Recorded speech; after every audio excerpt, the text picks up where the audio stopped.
Hey everyone, it's Clint. Welcome to Sweetcast. I think I'm losing my mind. I'm having a hard time making videos lately, and I think I'm having a hard time putting my thoughts together.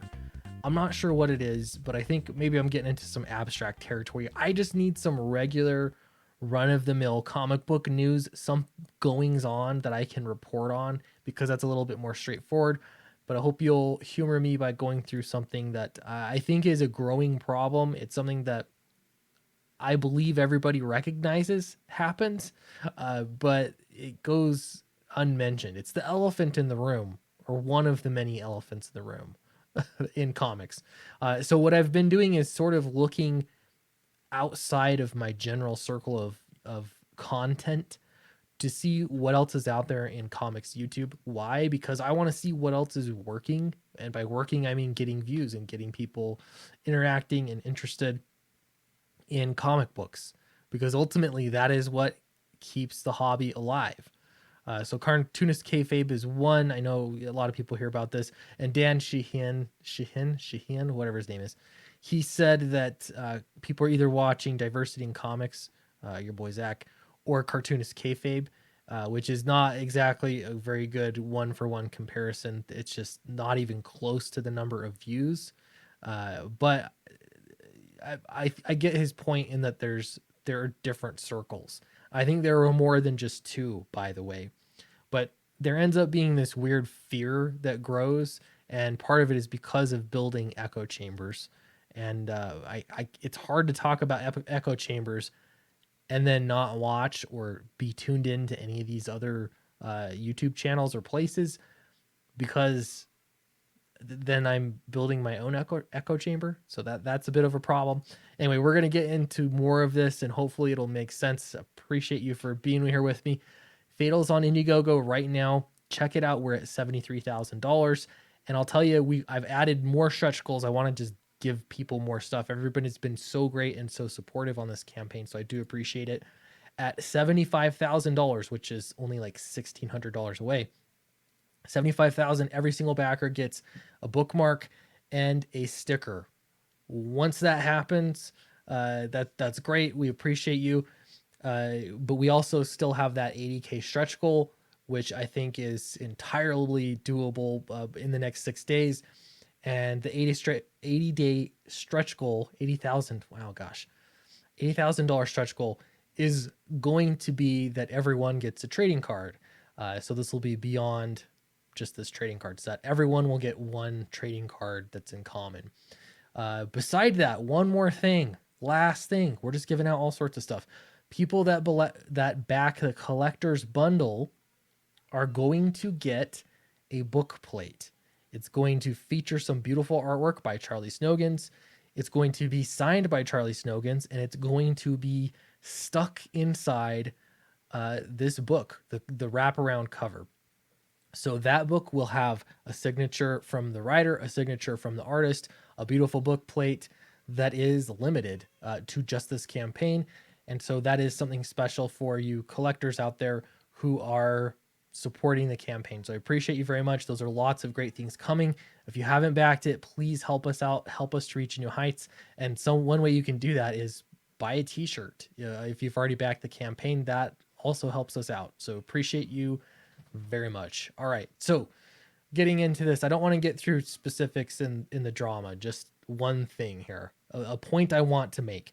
Donny Cates every now and then kind of goes off on a rant late at night. I'm not going to make any assumptions, but this tends to happen about every 3 months or so. And so he's talking to Peter Simeti, who happens to be my publisher. He's the publisher of Alterna Comics. And basically he says, let's see, but you continually support racist and misogynist creators and continue to alienate yourself and your brand from the industry.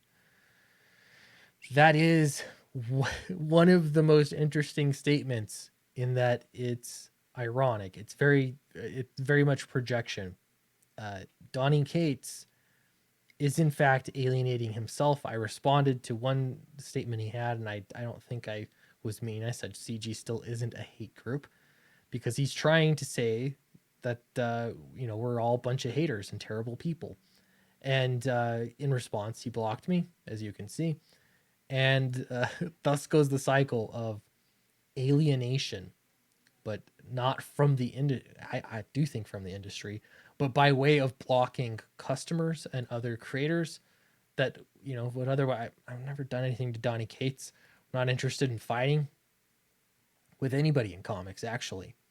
But this is how it happens. I've said it before. Social media is a massive problem. For all the good things that can happen and come out of social media, there are also some very terrible things, and that is because you can build a wall.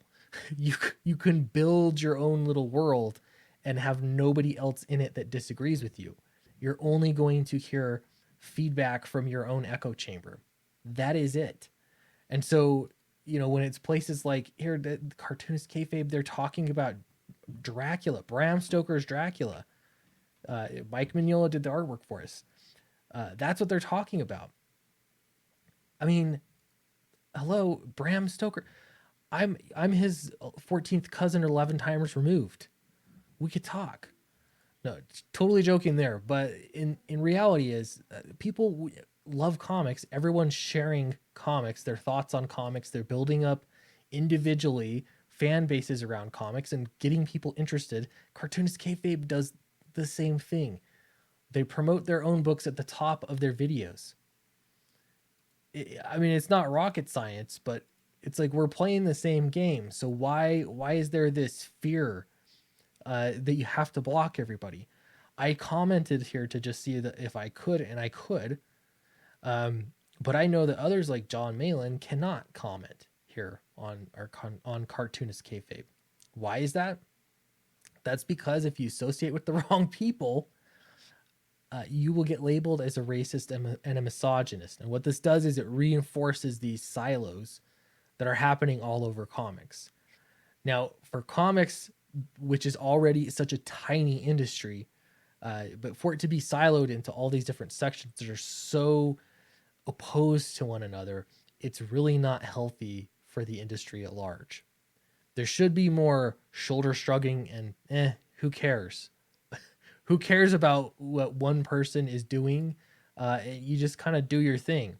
When something good happens to somebody else, you say, "Hey, great, good job. That's wonderful for you. I'm happy for you." We disagree on politics. Eh, you know, who cares? Take it to the polls, vote for it. That's sort of the point.